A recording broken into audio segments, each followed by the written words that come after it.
Hi hello అండి, అందరూ ఎలా ఉన్నారు? నేనైతే చాలా బాగున్నానండి. ఈరోజు వచ్చేసి అయితే 5:30కి అయితే లేచానండి. నేను బయటికి మా చార్లీ అయితే వచ్చేసామండి.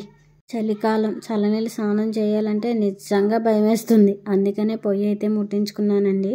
ఈ చలికాలం మొత్తం ఇలానే పొయ్యి ముట్టించుకుని అయితే స్నానాలు చేస్తూ ఉంటాము. లోపలికి వెళ్ళి పడుకోవచ్చు కదండి, పడుకోదు. నేను ఏం చేస్తున్నానా, ఎక్కడికి వెళ్ళిపోతానన్న భయంతోనే నా వెనకాల తిరుగుతూ ఉంటుంది. చలిగా ఉంది కదండి, కాసేపు అలా పొయ్యి దగ్గర కూర్చున్నాము ఇద్దరముని. నిన్న సప్పుడైతే చాలండి గేటు దగ్గరకు పోయి అరుస్తూ ఉంటుంది.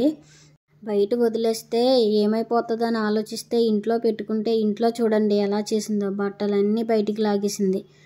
చాలా అల్లరి కుక్క అండి బాబు, ఎక్కడా చూడలేదు ఇంత అల్లరి చేసే కుక్కని. ఈ అన్నే వెంకటేశ్వర సుప్రభాతం అయితే డైలీ వినడానికైతే ప్రయత్నిస్తానండి, వింటాను.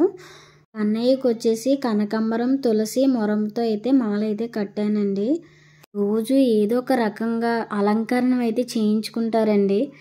అలంకరణ మొత్తం చేశాక మనసు చాలా ప్రశాంతంగా ఉంటుందండి. నాకు కొంచెం తలనొప్పిగా ఉందనేసి టీ అయితే పెట్టుకున్నానండి. పక్కన వచ్చేసి పప్పు అయితే వేసాను, పాలకూర పప్పు వండుదామని.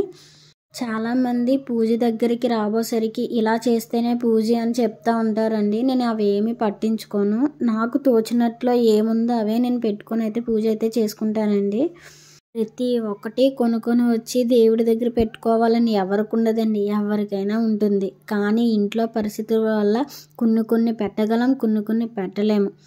జనాలు ఏముందండి, ఎన్ని రకాలుగా మాట్లాడుకుంటారు. ఆ దేవుడికే తెలుసు మన పరిస్థితులు ఏంటో, మనం ఏమిటో అన్నది. ఆ దేవుడు అర్థం చేసుకుంటే చాలండి. నా వరకు నేను అలానే ఆలోచిస్తాను. ఈ రోజుల్లో పూజలు కూడా ఎక్కువైపోయాయండి. ఎక్కువైపోవడంతో మాటలు కూడా ఎక్కువైపోతున్నాయి. మీరు ఏ పండగల్లో చేసుకోరు, ఏ దేవుళ్ళకి మొక్కరు అంటారు. అదేంటండి, మాకు తెలీదా ఏ పండగ చేసుకోవాలో, ఏం చేసుకోవాలో?